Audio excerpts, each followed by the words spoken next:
চলে এসেছি একটা ব্লগ নিয়ে। আপনারা সবাই কেমন আছেন? আশা করি সবাই ভালো আছেন, আর আমিও খুব ভালো আছি। কি খাচ্ছ? রসগোল্লা।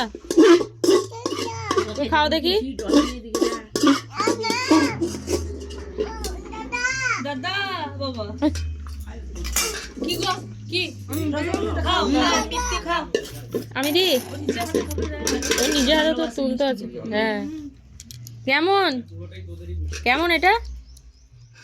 যেমন কি লাস্ট ব্লগে দেখেছিলেন, আমি দেশের বাড়িতে এসেছি, কিন্তু জানানো হয়নি যে কেন এসেছি।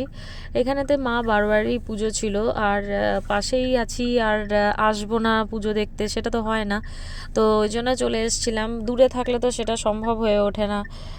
তো যখন কাছে আছি তখন পুজো দেখতে আসবো না সেটা পসিবলই না। তো আর আমরা ছোটোবেলাতে যখন মানে কি হতো, তখন এই টাইমটাতে আমাদের সবসময় এক্সামই থাকতো, আমরা আসতে পারতাম না কোনো বাড়ি। বড় হওয়াতেই তখন আসতাম, তাও সেটা কি হতো না, সবসময় হয়ে উঠতো না। তো যাই হোক, এবার যখন চান্স পেয়েছি আর সেটাকে না ছেড়ে এখানে চলে এসেছিলাম মা বারবারই পুজো দেখতে। আর এখানে চলে এসেছি শিব মন্দির, প্লাস এই সামনেতে দেখছেন ওটা দুর্গা মন্দির ছিল। পুজো টুজো দিয়ে আমরা দুপুরবেলাতে মানে তাড়াতাড়ি চলে এসেছি, বেশিক্ষণ ওখানে থাকিনি। আর এত রোদের তেজ ছিল। এখানে বাবা মানে আমাদের 3টে ব্যাচ বসেছিল খেতে। প্রথমে বসেছিল বাবারা, তারপর তৃষা, শ্রেয়া আর ভাই, তারপর বসেছিলাম আমরা। খাওয়া দাওয়া করে একটুখানি রেস্ট নিয়ে আমরা বেরিয়েছিলাম সন্ধ্যাবেলা সবাই মিলে। এখানে আমার পিসির মেয়েরাও এসেছিলো, সোনালি দিদি, টুকু দিদির মেয়ে জামাই এসেছিলো, তো নাতনিও এসেছিলো, খুব মজা হলো। আর এখানে সন্ধ্যাবেলায় ভেবেছিলাম একটুখানি ভিড়টা কম হবে, কিন্তু একদমই ভুল ছিলাম। এখানে মেলাতে এসে কোনটা ছাড়বো আর কোনটা কিনবো, কি করব কিছুই খুঁজে পাচ্ছিলাম না, ঘামতে ঘামতে যাই হোক তাই কিনতে হচ্ছিলো। আর ডিঙ্কা লেগেছিলো ঠান্ডা, তাই ওকে স্কার্ফ পরিয়ে নিয়ে এসেছিলাম। আর এখানে এসে গেছি নাগরদোলায় চাপতে। এই তো দেখতে পাচ্ছেন পিঙ্ক কালারের আমার দিদির মেয়ে চেপেছে, আর তার সাথে আমি চেপেছি। সঙ্গী পেয়েছি তো ছাড়া তো যাবেই না।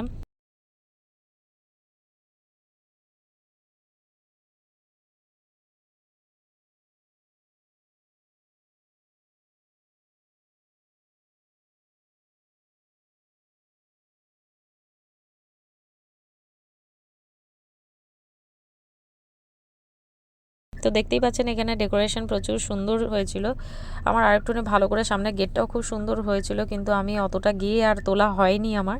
তো এখানে বাড়িতে চলে এসেছি, তো যথারীতি ডিঙ্কা, ছোট ডিঙ্কার জন্য গাদা খেলনা কেনা হয়েছে, সবাই যে যেরকম পেরেছে কিনে দিয়েছে। আর এখানে পুজোর ডালা নিয়ে চলেও এসেছি। তার সাথে আজকে দিদি জামাইবাবু এনেছিল ঘুগনি, আরও অনেক কিছু এনেছিল, মোগলাই টোগলাই এসব এনেছিল, সব একে একে আমরা সবাই মিলে খাচ্ছিলাম।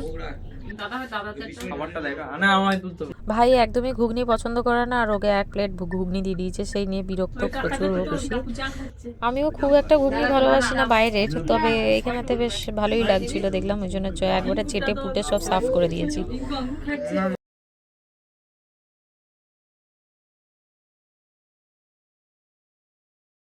এটা চলে এসেছি নেক্সট দিন। এখানে সকালবেলা ঘুম থেকে উঠেই ডিঙ্কা এখানে খেলতে বসে পড়েছে। তারপর কাকিমা নিয়ে এসেছিলো গরম গরম চা।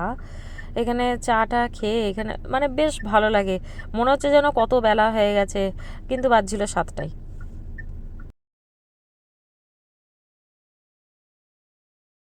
আমরা আগের দিন সন্ধ্যাবেলাতে যেহেতু সেরকমভাবে মেলা কিছুই ঘুরতে পারিনি, এত ভিড় ছিল, তাই আমরা ঠিক করেছিলাম যে পরের দিন সকালবেলাতে গিয়ে কিনে নিয়ে আসবো যা যা কেনার আছে। তো এইখানেতে আমরা কাকিমা নিয়ে গেছিলো একটা সবথেকে ভালো জিনিস, সেটা হচ্ছে এই থলিটা। তো আমরা যে যেমন বাজার করেছি সে সেরকম এই থলির মধ্যে ঢুকিয়ে দিয়েছে, এখন সেগুলোই বের করা হচ্ছে। আর এইখানেতে আমি ডিঙ্কার জন্য নিয়েছিলাম, এগুলো কি বলে যাই না, বাবলস টাইপের কিছু একটা বলে, যাই হোক ওই ফু দেয় আর অনেক বাবলস বেরোয়, সেগুলোই নিয়ে এসেছিলাম। তো সেটাই আমি এখানে ফোলাচ্ছি।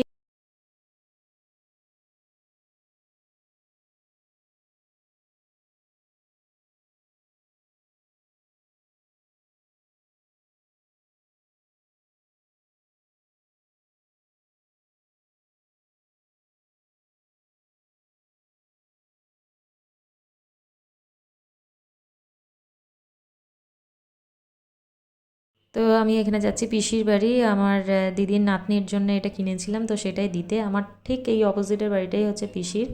তো চটপট করে দিয়ে চলে এসেছি। আর এখানেতে আমরা খাচ্ছি গরম গরম মাংসর ঝোল আর ভাত, যেটা আমার কাকিমা খুবই ডিলিশিয়াস বানায়। তো সকাল বিকাল চায়ের আসরটা আমাদের ঘরে খুব ভালো জমে। আর এখানে চা খেয়ে নিয়ে মা পড়ছে আলতা, আমরা চলে যাবো বলে কাকিমা আলতা পরিয়ে দিল। আর এখানে এসছি মেজো পিসি, এই যে মেজো পিসি, মেজো পিসির বাড়িতে। তো এখানে আমাদের বিশাল আসর বসেছে।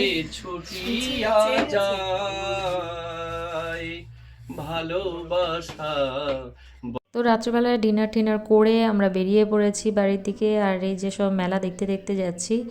আজকের ভ্লগটা যদি কিছু ভালো লেগে থাকে তাহলে please like, share and subscribe করবেন। আর ভ্লগটা কেমন লাগলো অতি অবশ্যই কমেন্ট করে জানাবেন। Tata, bye bye, good night.